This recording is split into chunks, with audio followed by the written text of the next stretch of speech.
Hello, everyone. We're Komarebi Chronicle. On this channel, we share fun facts and trivia to help you enjoy Japanese anime and manga even more. This time, we're going to share some knowledge that will make watching the movie Demon Slayer, Infinity Castle Arc, Chapter 1, The Return of Akaza even more fun. This video contains major spoilers for the movie Infinity Castle Arc, Chapter 1, The Return of Akaza. If you haven't seen it yet, you should stop here and enjoy the movie first. How many times have you guys seen the movie? I've seen it 7 times already. I've seen it 3 times. I'm going to see it in 4DX next week. You guys are really hooked. In Japan, as of September 2025, it's the second highest grossing film of all time, but it shows no signs of slowing down. Since the highest grossing film of all time is Mugen Train Arc, it's literally a Rengoku vs. Akaza situation in the Japanese film industry. It even made about $33 million on its opening day in the US. This battle is on a whole different level. I can't even predict what's going to happen next.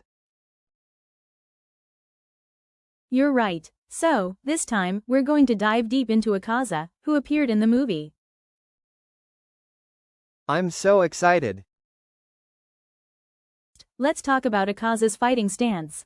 In his past, we learned that Akaza wasn't a swordsman, but a master of a martial art called Soryu. Do you remember the light blue markings that appeared at his feet when he used his blood demon art? Now that you mention it, I do see that pattern a lot. I never really paid attention, but is that marking a snowflake pattern? Yes, you noticed. It's a snowflake. But, was there ever snow in Akaza's past? Good point. For people who watched the movie in Japanese, the meaning was obvious, but it's hard to get across in translation. Akaza's fiancé, Koyuki, has the Japanese characters for love and snow in her name. Oh, snow. The character for snow is there. That's right, Koyuki's hair ornament was a snowflake, too. That's it. Akaza's regime was actually a pattern inspired by Koyuki. No way. Does that mean Akaza was unconsciously thinking of Koyuki even after losing his memories as a human? That's right. Also, pay attention to the names of his techniques. I'm not sure how they were translated in the English version, but in Japanese, the names of his techniques: Kamurasakiwari, Ryu Sengunko, Kishin Yaishin, Manyu Senyanagi, Hias Eisenren, and Aogan Ranzanku, are all named after fireworks. Fireworks. That has to do with his memories with Koyuki, doesn't it? The day they promised to be together was on a fireworks day, wasn't it? It's hard to notice with how flashy the fight scenes are, but the sound of Akaza's attacks sounds like fireworks, and the way the sparks fly looks like fireworks, too. Pay close attention next time you watch it. Wait. Akaza has completely forgotten his human memories, but he's so focused on Koyuki. He must have never forgotten her completely. Also, this became a hot topic on X after the movie was released in Japan, but the pattern on the back of Akaza's clothes also means snow. But it just looks like a bunch of lines. In the past, Japanese nobles had a game where they smelled 3 scents and tried to guess which ones were the same. They would draw 3 vertical lines and connect the ones that were the same. The mark you get for the first and third scents are the same as this one. Each mark had a poetic name, and this one was named The Snow on a Lone, Towering Mountain. Oh, snow. The mark on Akaza's back is a reversed version of the snow on a lone, towering mountain. Exactly, that's it. Wow, Hakuji must have really loved Koyuki. Actually, in the movie, Tanjiro and Giyu vs. Akaza, all of them were fighting while wearing something that represented a person they had lost. Akaza is wearing the snow-patterned clothes, and Giyu has the Haori of Sabito and Sutako.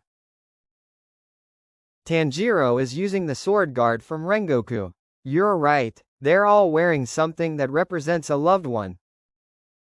Their love is so deep. Now, let's talk about something that has absolutely no love in it. I feel like a scary story is about to begin. Do you remember the part in Akaza's past where his name, Hakuji, was mentioned?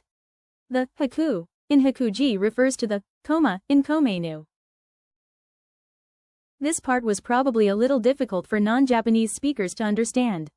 First, as a general rule, many Japanese kanji characters have multiple readings for a single character.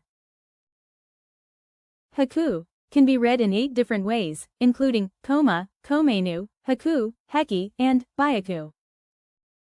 8. That's a lot.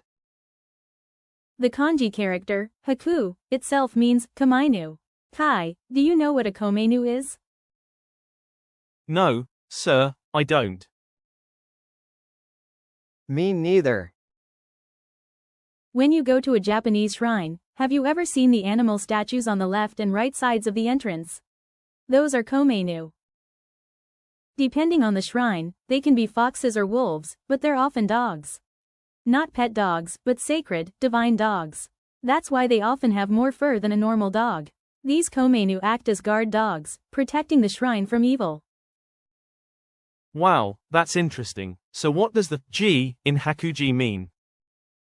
That kanji character means to heal an illness. Whoa, then it's the perfect name for Hakuji, who was guarding sick people so they could heal. It really shows how a name can represent its owner. Now let's talk about Akaza. His name is written with very difficult kanji, and most Japanese people don't even know them. If you were to go to Shibuya and ask people to write Akaza's name in kanji, I don't think anyone would be able to do it. Maybe 1 or 2 people would, but they'd have to be huge Demon Slayer fans. There are kanji that even Japanese people can't write? Of course, Japanese people don't know kanji they don't use every day. The last kanji, za, is a commonly used one, so that's easy. So, let's break down the meaning of Akaza's kanji. First, the kanji for a represents a castrated dog. Ah, I see. That's not a kanji we use in everyday life. The only people who'd use it are maybe those who work at a vet clinic. I'm surprised there's a kanji just for castrated dog. The ka means cave.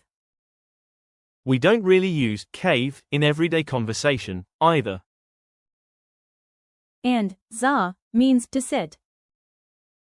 We use the word sit all the time. So, the name Akaza means a castrated dog sitting in front of a cave.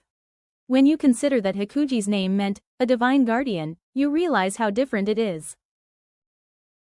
Wait, the young man who was given the name, a divine beast protecting the gods, became a demon and was suddenly called a castrated dog sitting in front of a cave. That's incredibly disrespectful. Since the kanji were so difficult, Japanese readers at the time didn't notice, but once this story spread on social media, everyone was speechless. Of course, they were. What a terrible name Muzan gave him.